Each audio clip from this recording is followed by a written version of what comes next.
Hasbunallah wa ni'mal wakil, ni'mal maula wa ni'man nasir.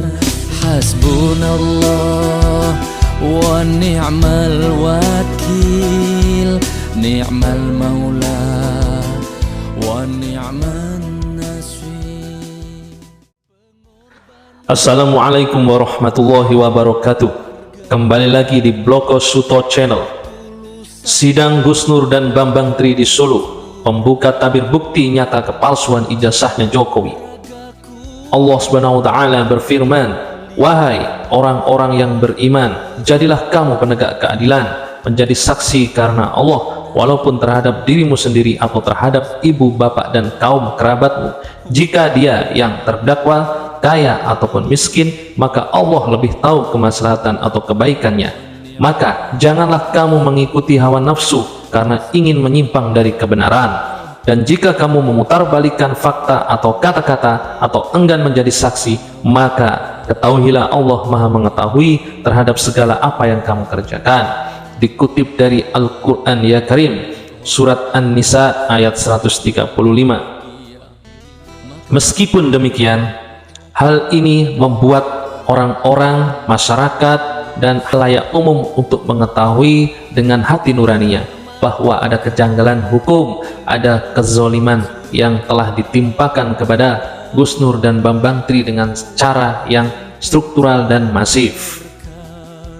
Agenda sidang pada hari Selasa tanggal 27 Desember 2022 dalam kasus ijazah palsu Jokowi yang menjadikan Gus Nur dan Bambang Tri di kursi sebagai terdakwa, menghadirkan saksi pelapor yaitu Dodo Baidowi, Nasruddin, Muhammad Lutfi, Muhammad Rahmat Salasagay, Fikri Firdausi, dan Imam Rizky Baihaqi. Poin krusial dari keterangan para saksi adalah bahwa mereka tidak melihat sendiri ijazah Jokowi, baik ijazah SD, SMP, SMA, hingga ijazah asli Jokowi yang di UGM.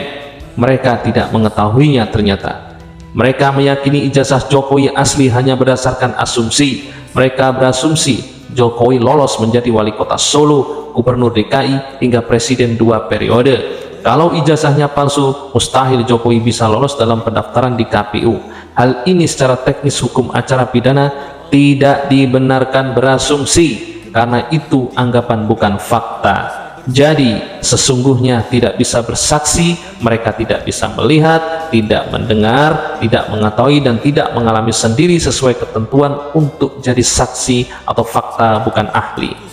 Lagi pula mereka tidak memperhatikan surat An-Nisa ayat 135 tersebut sebelum ini di muka. Berat tanggung jawabnya kelak di hadapan Allah SWT karena mereka sudah disaksi, disumpah sebelum memberikan pernyataan. Dan juga jaksa dan hakim yang memeriksa dan mengadili jangan sampai berani melawan Allah SWT, pasti hancur kalian semua.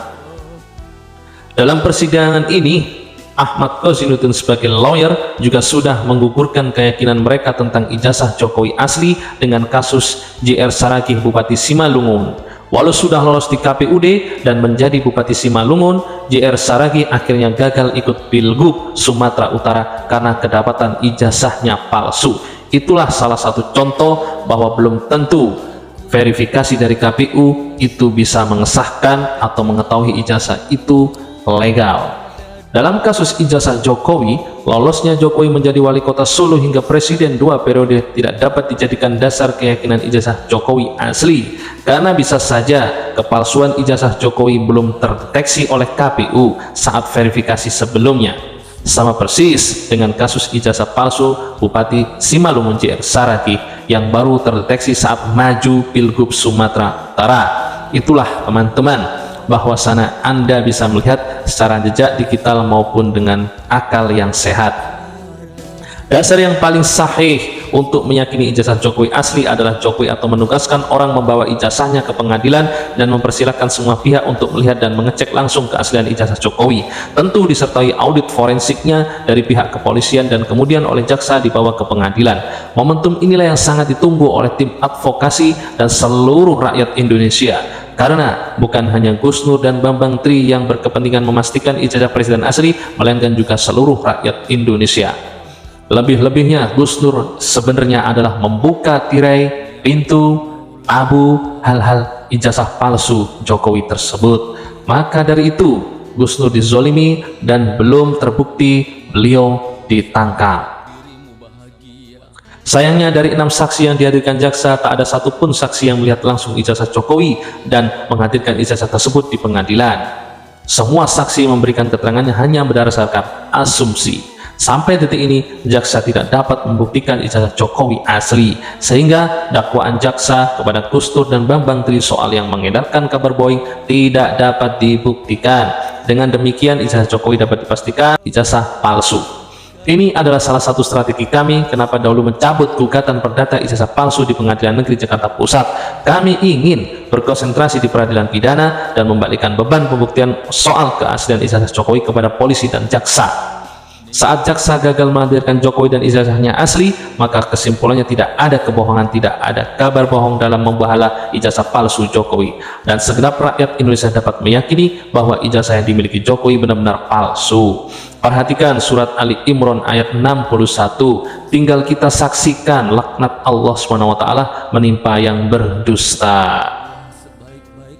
Saya ingin segera bergabung dengan semua tim dalam sidang Selasa 3 Januari 2023 di Pengadilan Negeri Surakarta, sebab perkara ini tidak saja berkaitan dengan nasib Gus Nur dan Bambang Tri, melainkan juga nasib masa depan seluruh rakyat Indonesia. Kita semua tentu tak ingin mewariskan legasi bangsa Indonesia yang pernah dipimpin oleh seorang presiden dengan ijazah palsu sekaligus pendusta, dan bisa dicatat oleh sejarah dunia yang bisa menenggelamkan marwah negara Indonesia ini.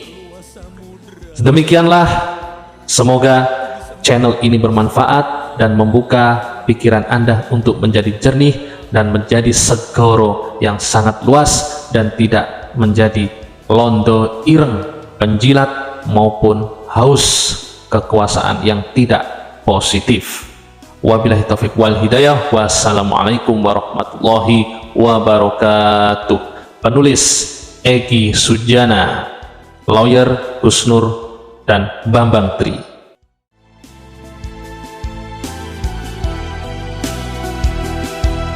Jangan kau kira aku kan kalah, jangan kau kira aku putus asa. Kejahatanmu